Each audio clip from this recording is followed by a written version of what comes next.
إسلامني هندنو داعيدا نمني لا إله إلا الله جد نمني إرقى رسول ربي صلى الله عليه وسلم إساقرقي هندي حقيقة ران جتش سريته إسابرقي جنان وانسنا دبرسون درك ما يسرجرو ميديان البركة قناة البركة كان يروان ما كيستي أديم سقودا دعوة إسلاما ورابودان علماء إسلاما حاسب سيسودان خطبة إسلاما حاسب سيسودان نانو جمع كيستي بنامي تركام في قدا تركام فتشوراف وان نكتة باسي أمة إسلاماتي انقوداف تشي قدا في أديم سقودا كان أديمارو ميديا بركة هاوردوفنو habarbaadnu keessa seenne eessaa waan bareedaa arganna jennee ofii keenya hordofannee qixa sirriidhaan cimnee hacimsinu jabaadha of jaabesi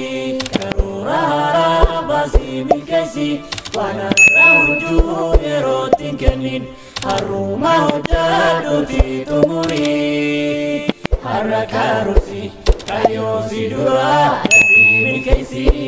بسم الله الرحمن الرحيم الحمد لله الصلاة والسلام على نبي الله وعلى آله وأصحابه وموالاه ما بعد إخواني وأخواتي فالسلام عليكم ورحمة الله وبركاته مسجد جرون دكيست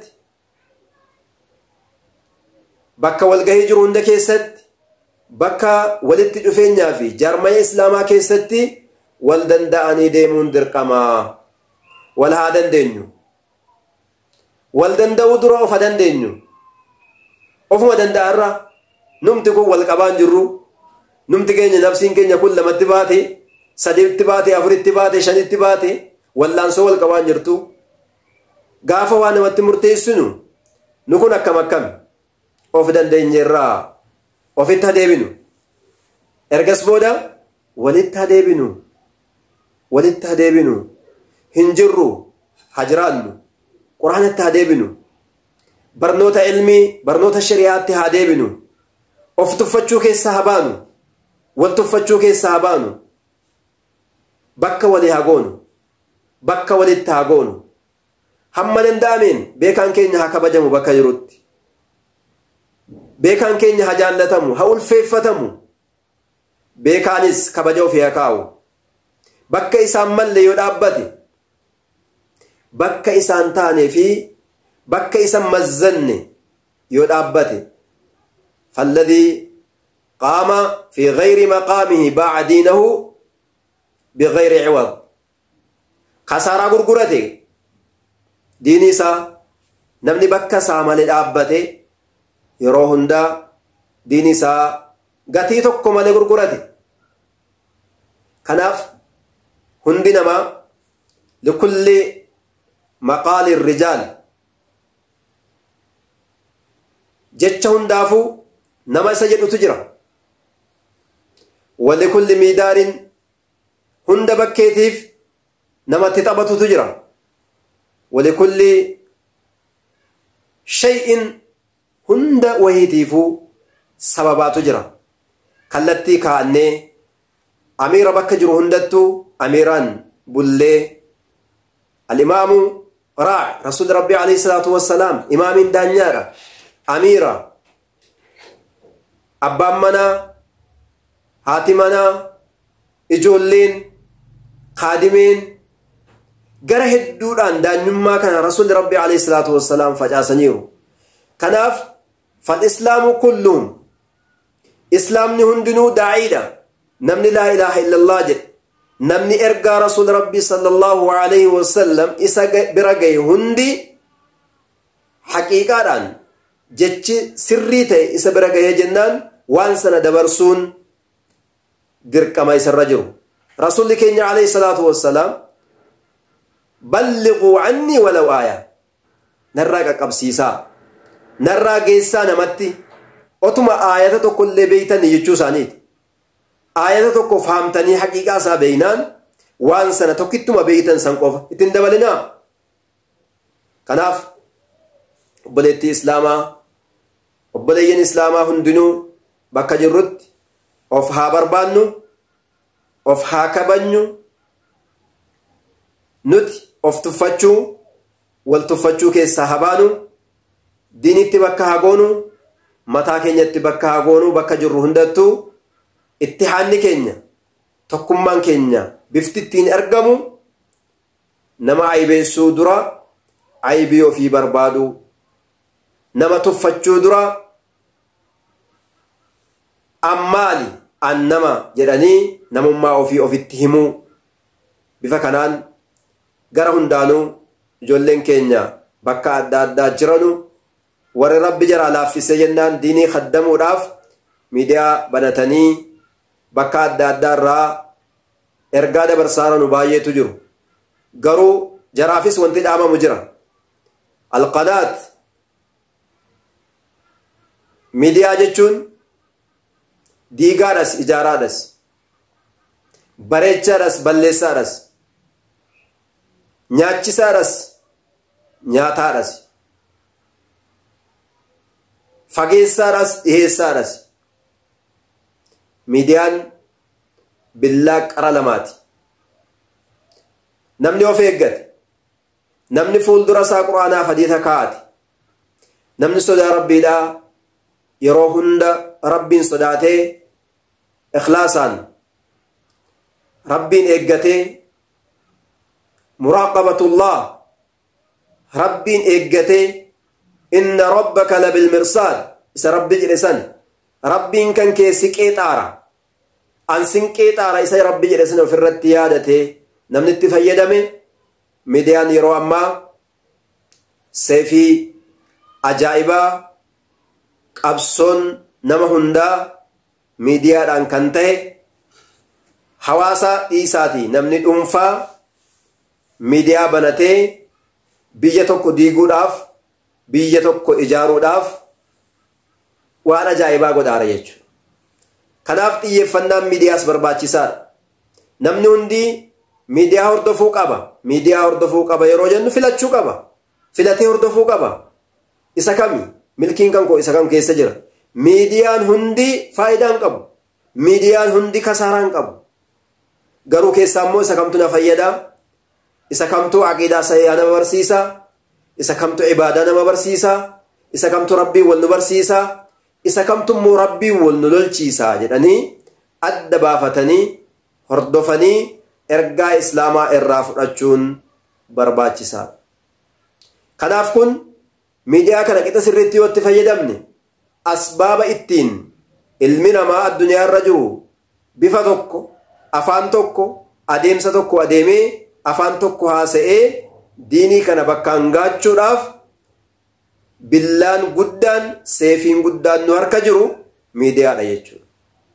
Miidiyaan biyyoota garii keessatti bakka hin qabu.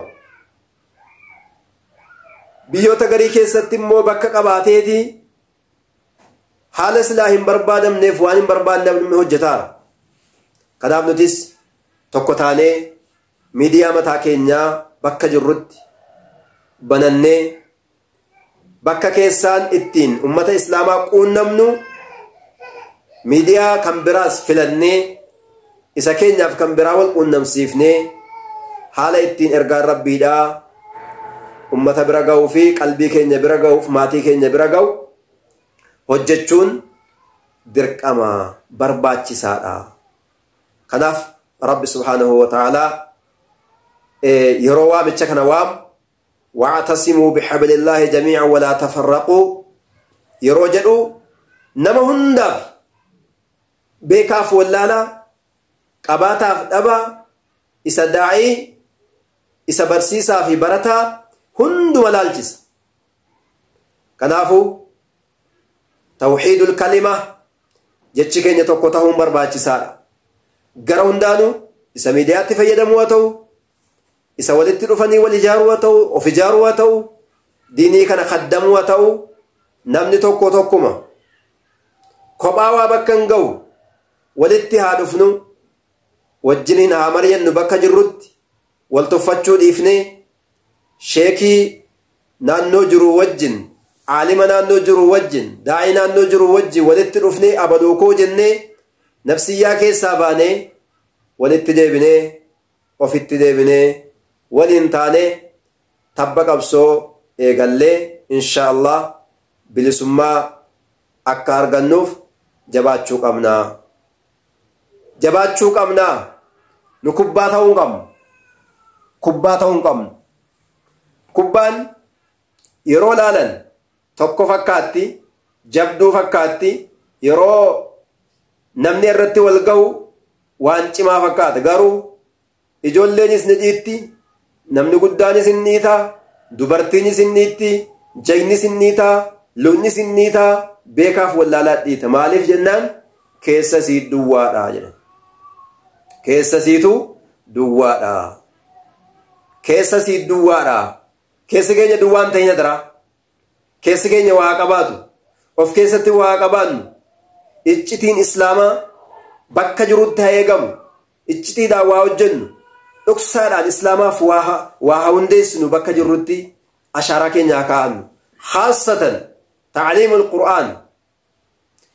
Barnoota Qur'aanaa bakka jirrutti gad haa dhaabnu. Masjida jiru, Jum'aa jiru, Jama'aa jiru, mandara jiru, katamaa jiru, baadiyaa jiru hunda keessatti waa'een Qur'aanaa haasa'amu. Kan tokko nu godhu Qur'aana. Kan duniyaaf akhiraa milkii keenyaaf sababa ta'u Qur'aana.